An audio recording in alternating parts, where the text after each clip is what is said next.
Mateus, segundo a nossa tradição cristã, ele era um cobrador de imposto. E por ser cobrador de imposto, ele era um cara muito meticuloso. E por que ele tinha que ser meticuloso?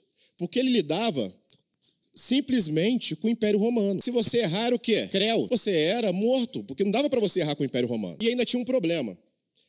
Porque o Império Romano era muito inteligente, né, gente? Para que eu vou me expor cobrando o imposto de uma nação?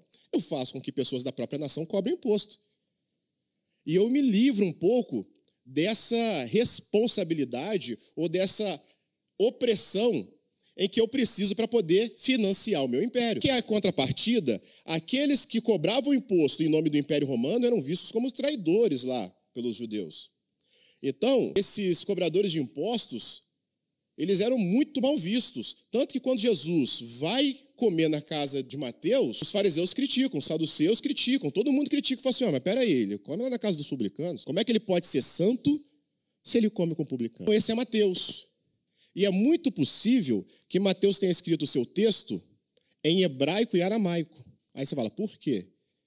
Porque Mateus escreveu o seu texto assim, sentou, deixa eu lembrar o que Jesus fez. A tradição cristã vai pensar o quê? Mateus fazia as notas e dessas notas surgiram o seu livro. Até uma discussão, porque alguns acreditam que o livro de Marcos foi o primeiro livro a ser escrito e que os outros dois beberam no Evangelho de Marcos.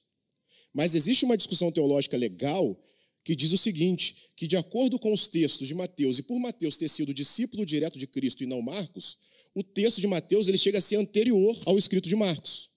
E aí depois, na hora da elaboração, ele sim é elaborado em grego. Mas, primeiramente, as notas são todas tomadas em hebraico e aramaico. Uma das fontes históricas que a gente tem para isso é um dos pais da igreja, se eu não me engano, chamado Papias.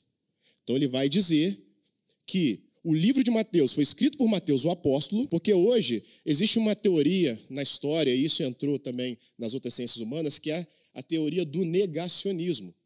Então a gente tem mania de querer negar tudo, inclusive o holocausto judeu. Então hoje a gente tem, dentro da academia, o que é academia, Fabinho? A pessoa vai fazer, por exemplo, um curso técnico. Um curso técnico é um curso de instrução. Quando você vai fazer uma faculdade, você entra no mundo acadêmico. Só que você entra no primeiro nível do mundo acadêmico. E você se prepara dentro da faculdade para entrar o quê? No mundo da pós-graduação. Aí você está literalmente no que as pessoas chamam de academia. Aí você está lá dentro da academia. E lá você vai discutir tudo. Porque a academia ela tem que ser livre para discutir tudo. E nesse processo de discutir tudo, vem as teorias negacionistas. Porém, nós ficamos com a fala dos pais da igreja, porque, primeiramente, se Papias realmente foi, ele foi discípulo direto de João o Apóstolo. Sendo discípulo direto de João o Apóstolo, ele tinha informações muito privilegiadas. Então é legal a gente fazer essas conexões até para poder entender o livro que a gente está lendo.